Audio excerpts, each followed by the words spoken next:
I remain Mr. Singh, Year 3 class teacher. We are here once again to continue with our online teaching. Our topic today is, our subject is on social studies. My subject is on social studies. So I'm going to talk on capital resources. Capital resources. Remember, capital is to do with money. Capital resources. So I'm going to look at the importance of capital resources. Capital resources are goods produced and used to make other goods and services. They are goods that we produce to make other goods and services. Their basic categories of capital resources include tools, equipment, buildings, and machineries. You produce all these things. These are goods and services that you produce. You have good tools, equipment, buildings, and so on. Now let's look at any other goods that we also produce that has to do with goods and services. These are classified under capital resources. Example of them: shipping boxes, invoice, forms, pens, cabinet, file cabinets. These are producers to give us capital resources. They are produced in large quantity, but their purpose is also for capital resources. Now let's see how we can classify these goods. Remember, we are classifying these goods on the capital resources, not on goods consumption. First, we look at consumer goods. Consumer goods, when somebody buys a new truck and the person is using it for his personal use, that is what consumer goods. The person has bought it for personal services. Just like I have this marker.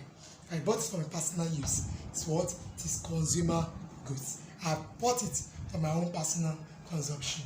Now let's look at capital goods. Capital goods. These you have bought it for the purpose of making money from it. Now the truck I bought a truck for transportation. Remember, I will take it out, use it to pick one or two people, get money from them at the end of, after conveying them to their various destinations. They will pay me at the end.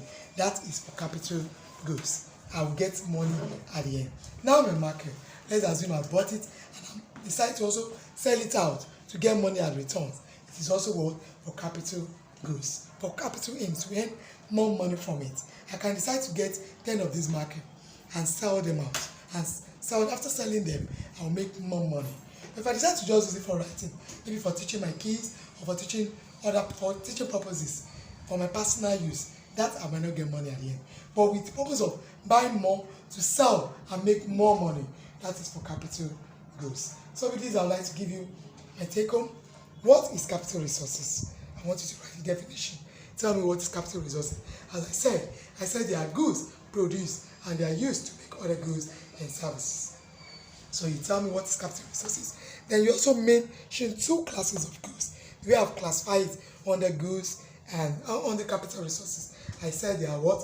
Consumer goods and capital goods. Now you give me two examples, not the one I used. I used truck as an example. Now give me other examples that you can use to tell me when you use for your personal purposes and when you also use for capital purposes. So with this, I would like to say thank you for listening.